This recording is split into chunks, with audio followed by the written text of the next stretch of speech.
ত্রয়োদশ জাতীয় সংসদ নির্বাচন প্রচারণার অংশ হিসেবে ময়মনসিংহ বিভাগের 24টি আসনের সমন্বয়ে আজকের এই বিশাল জনসভার সম্মানিত সভাপতি, ময়মনসিংহ দক্ষিণ জেলা বিএনপির সম্মানিত আহ্বায়ক, মুক্তাগাছা থেকে জাতীয় সংসদ সদস্য বিএনপি মনোনীত প্রার্থী জনাব জাকির হোসেন বাবলু, মঞ্চ উপবিষ্ট আজকের এই জনসভার প্রধান অতিথি, প্রধান আকর্ষণ বিএনপির চেয়ারম্যান, বাংলাদেশের প্রাণ জনাব তারেক রহমান, মঞ্চ উপবিষ্ট বাংলাদেশের আরেকটি বিশ্বস্ত ঠিকানা আমাদের ভাবি জনাব ডক্টর জুবাইদা রহমান, মঞ্চ উপবিষ্ট আজকের ময়মনসিংহ বিভাগের 24টি আসনের সম্মানিত সংসদ সদস্য প্রার্থী, জাতীয় নির্বাহী কমিটির সম্মানিত নেতৃবৃন্দ, উপস্থিত আমার ভাই এবং বোনেরা, আসসালামু আলাইকুম।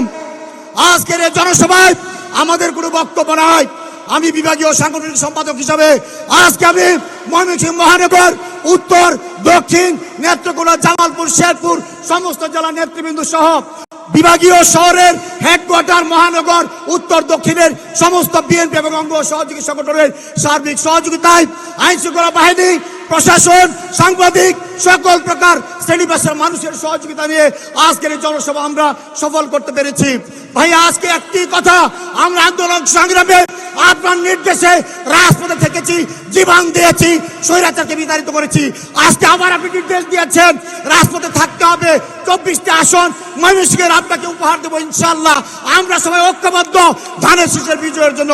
আপনি দোয়া করবেন আল্লাহ যদি বাঁচিয়ে রাখে ময়মনসিংহের 24টি, কিশোরগঞ্জে 6টি, 30টি আসন ইনশাআল্লাহ আপনাকে উপহার দেব। আপনাকে ধন্যবাদ। কষ্ট করে ময়মনসিংহ বিভাগ শহরে আপনি এসেছেন, আপনাকে ধন্যবাদ জানিয়ে, সবাইকে অভিনন্দন জানিয়ে, প্রশাসন সহ, সাংবাদিক সহ, আইন শৃঙ্খলা বাহিনী, দলীয় নেতাকর্মী, সকল সাব কমিটি, উপকমিটি নেতৃবৃন্দকে ধন্যবাদ জানিয়ে আমার বক্তব্য শেষ করছি। আল্লাহ হাফেজ। বাংলাদেশ জিন্দাবাদ। বেগম খালেদা জিয়া অমর হোক। শহীদ রাষ্ট্রপতি জিয়া অমর হোক। তারেক রহমান জিন্দাবাদ, জিন্দাবাদ। ধন্যবাদ সবাইকে। আসসালামু আলাইকুম।